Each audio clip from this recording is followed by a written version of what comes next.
G'day guys, welcome back to In My Shed on BC. Just a few quick items for you for this weekend, and next week I hope to get some more time in the shed and do a bit of performance testing. But first up, the first item I'll swing you around to after the introduction is what I've been pulling out of the guts of the electrics on my old Kearns borer, and this is a warning to all owners of old machine tools. They did their best back then.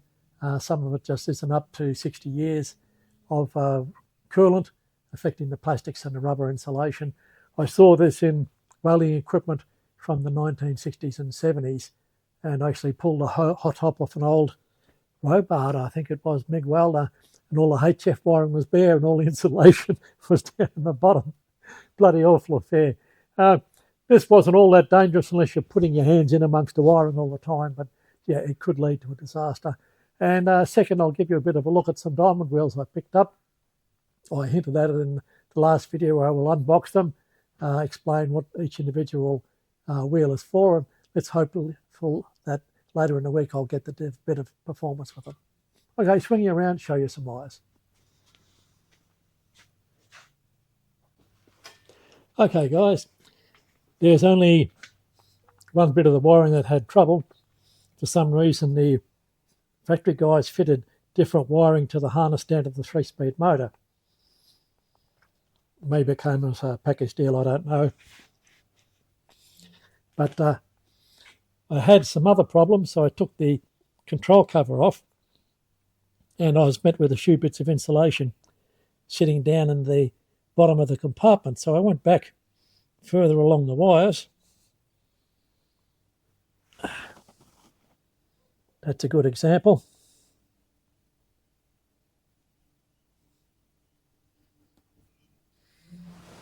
And a lot of the terminations have corrosion on them.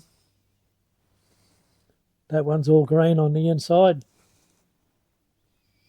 I'm trying to find the bare buckets that were sitting in there.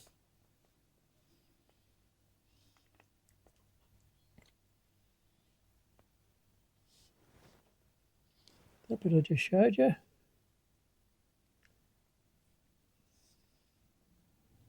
Aha.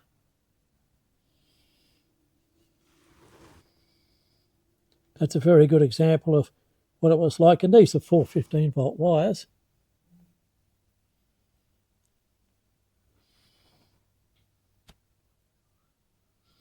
Now, my only explanation is it's coolant affected. If you go further into the wiring loom, undo the insulation tape, please look at that. Undo the insulation tape this far back into the harness is quite okay. So the only difference between back there and up the front is coolant, and some coolant had got into the enclosure behind the front panel. And you can see a bit of corrosion around the aluminium in there. And it's all the same. I have a sneaking suspicion also that this is 1.5 mil square wire, not 2.5, which would be okay for short-term work, but these machines usually operate at fairly high duty cycles. If you're running a boring operation, you could be at it for some time because these are only light-duty machines and they're not designed to take very, very big cuts. And of course, everybody uses machines for jobs they just weren't made for. So that's a little bit of a warning, not just for guys that own old Kearns horizontal borers like this machine, but from the 1960s, this sort of wire was reasonably common. If it's in frame, you can see that it's a plastic insulation with a fabric reinforcing. And just with old age and the coolant, as I said, it's bloody had it and dead dangerous. Comes off in pieces like that, but when it's porous and cracked like that, it has no insulation value.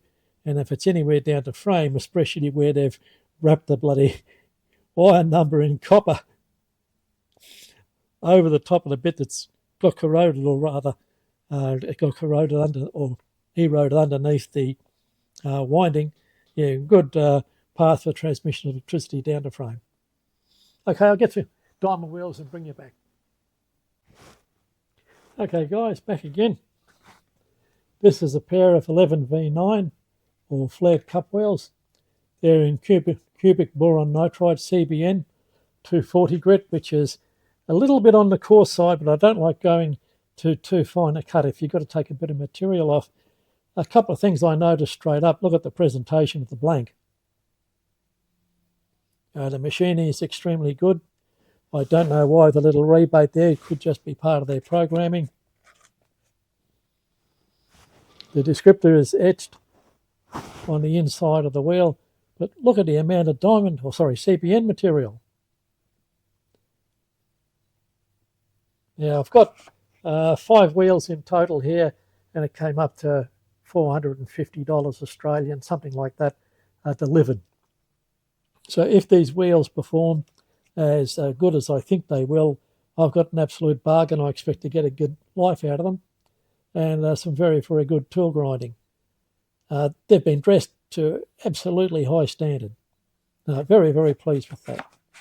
I do have a few diamond wheels already, and I have an 11V9 CBN wheel in inverted commas that I showed in a previous video, but it doesn't taper right out to the face. The outer edge is down for about 7 or 8 millimeters, and that makes it just that little bit more difficult to get in behind the cutting edges on annular cutters, etc. Okay. I've always wanted, for quite some time now, a diamond wheel for both gashing tungsten carbide cutters and also for cutting off.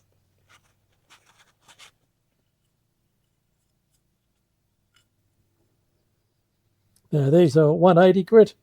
They call them 1A1R, but they're not radius. Now, one thing that did surprise me, I'm full of surprises today, I had a catalogue of their goods sent over to me and by email, and just in type 1A1 cut-off wheels, you've got radius, non-radius, recessed one side. There's probably about 10 or 12 descriptions just in thin wheels.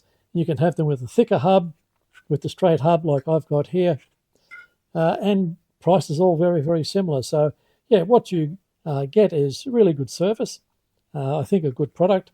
This will be quite interesting to see how well it performs, although I'll keep my smiling face well and truly out of the way. Okay.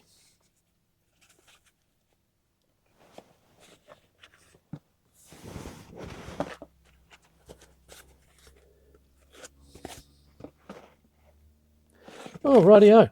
I can't count. There's 6 pieces, not 5. So that makes it even cheaper, down to about $80 a bloody wheel. Didn't realise there's 2 in this one as well. You can tell it's a different wheel. It's a different colour. These are 180 again. Cubic boron nitride.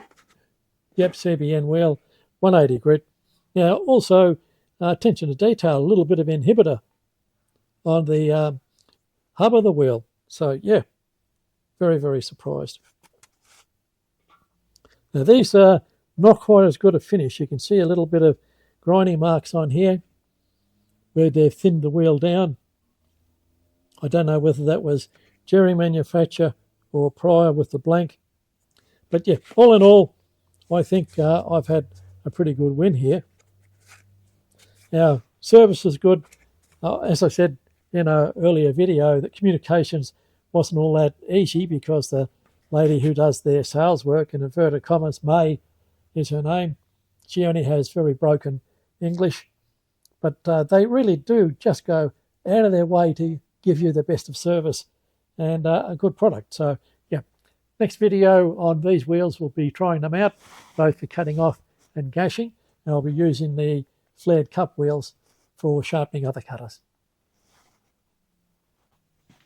Well, I know you'll be sad, but that's all I've got time for this week. It's been a real rush here with the bad weather. Even the pump on the poo tank failed. So too many things to do. So I just thought I'd give you a bit of an update of what I've got in here. I don't know which job will come first. It depends on convenience and need. It'll either be remachining the tool and cutter grinder parts on the borer, and I'm glad to have the old girl, even if only partially working, at least good enough to do some facing work. I don't know what I'll do about that motor. I've got to spend some time on the wiring, because being a short, it could be bloody anywhere. But yep, I've got a good friendly electrician. I'll second him and say, hey, come and have a hand here, mate. Okay, please like and subscribe if you haven't, and I'll bring you back when I've got a bit of an outcome. Bye for now.